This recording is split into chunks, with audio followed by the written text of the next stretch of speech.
Good morning, everybody. Welcome to the Fresh Word. I'm Father Bil. I'm substituting for Pastor Sarah, who's away on a nice vacation. And my wife, Ann, and I have been members of IUCC for 13 years now.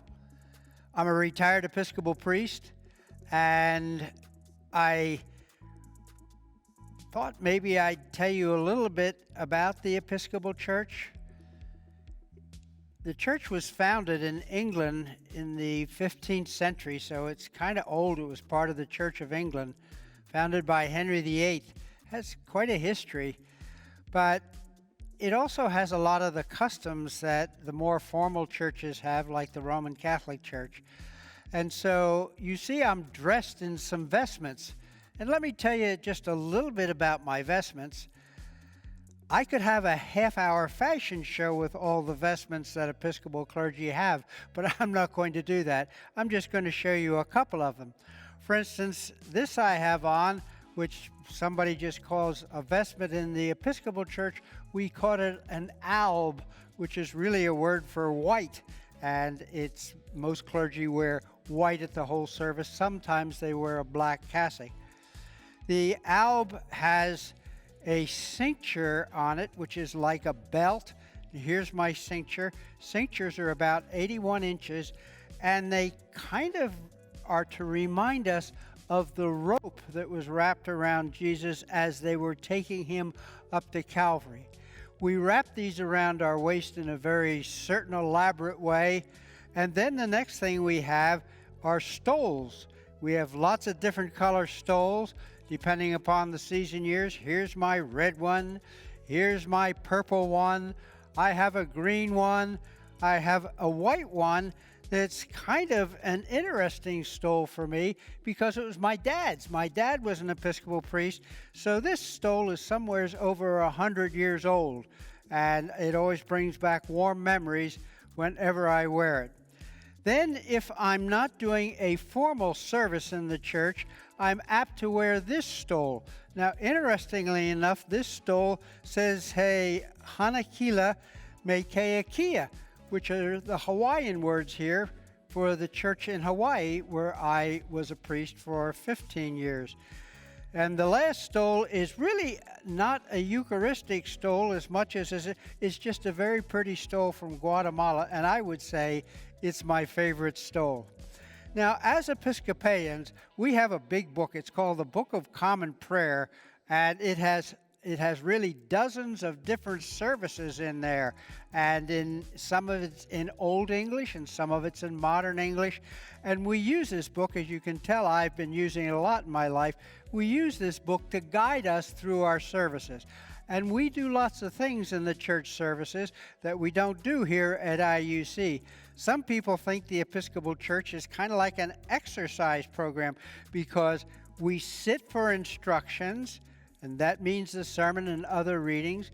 We stand for reading of the gospel, for saying the creeds, and for when the gospel comes out, the whole congregation stands up. We have lots of processions. We love processions.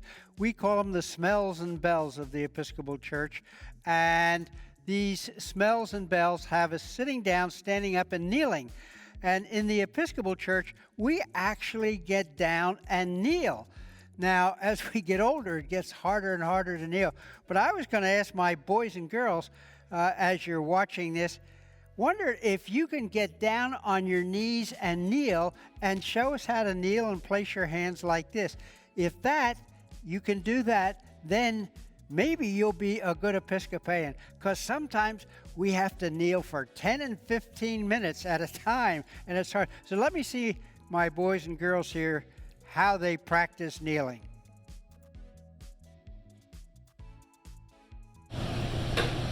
Get down on your knees. Sometimes all you can do is crisscross applesauce or something, but then you do this, and then you just say your prayer. Like standing up, you can play in the pool. Let me now start the section that I'm going to ask you, do you know what a rabbi is? Somebody will say, well, why are you asking about a rabbi? Well, in the Episcopal Church, I'm called a father. It's very much like the Roman Catholic Church, so that's why some people call me Father Bil. I prefer just Father. Another title is pastor for many of the churches, like IUCC, but a name of a person in a Jewish church, a synagogue, is a rabbi. A rabbi is a teacher and a preacher and does pastoral work just like all the rest of us. So I want to tell you a story about a rabbi, but I want to ask you first, do you know what a rabbi is? Why don't you tell me what you think a rabbi is? I do not know what a rabbi is. Yes, a pastor. Let me now tell you a story about a rabbi. His name is Rabbi Hillel. He was about 100 years before Jesus. And he was a very brilliant man, very bright. And so he didn't really go to rabbinical school to learn to be a rabbi. He just read and he studied, and so that's how he became a rabbi. And he had a school. And one day, one of the people who was not Jewish said to him, "Rabbi, if you can stand on one foot and tell me what Judaism is about, I'm going to convert to Judaism." And with that, Rabbi Hillel stood on one foot and he said, "Do unto others as they would do unto you." And that's what Judaism is about. And so the young man then converted to Judaism.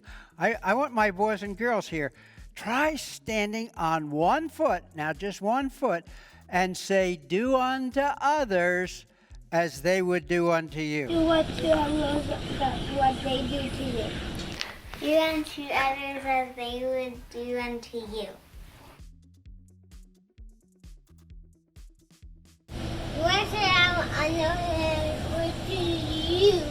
Now, if someone were to ask me, okay, Bill, you tell me all about Jesus and Christianity standing on one foot, I'd go back to something, it's in the Old Testament, but I'd go back, it's called the Great Commandment. And Jesus gave it to us, and it goes like this: "You shall love the Lord your God with all your heart, all your soul, and all your mind." This is the first and great commandment, and the second is just like it: love your neighbor as yourself. So again, I'm going to teach all my boys and girls today to be preachers of the whole gospel, and all you have to do is stand on one foot and say, love God, love your neighbor, and love yourself. Love God, love your neighbor, love yourself. Love God, love your neighbor, love yourself. Love God, love your neighbor, and love yourself. Maybe one of you would like to preach the sermon next week. It would be very short and very easy, and you can tell everybody you know all about who Jesus is and what the Christian message is. Do I have any volunteers out there?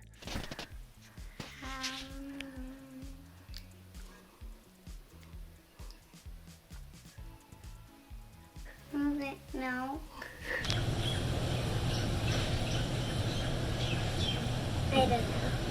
Thank you, boys and girls, and I hope you have a wonderful Sunday. Signing off, Father Bil. And that's how I greet the best with Father Bil. It's time for Sunday school, let's go. Time for Sunday school, let's go.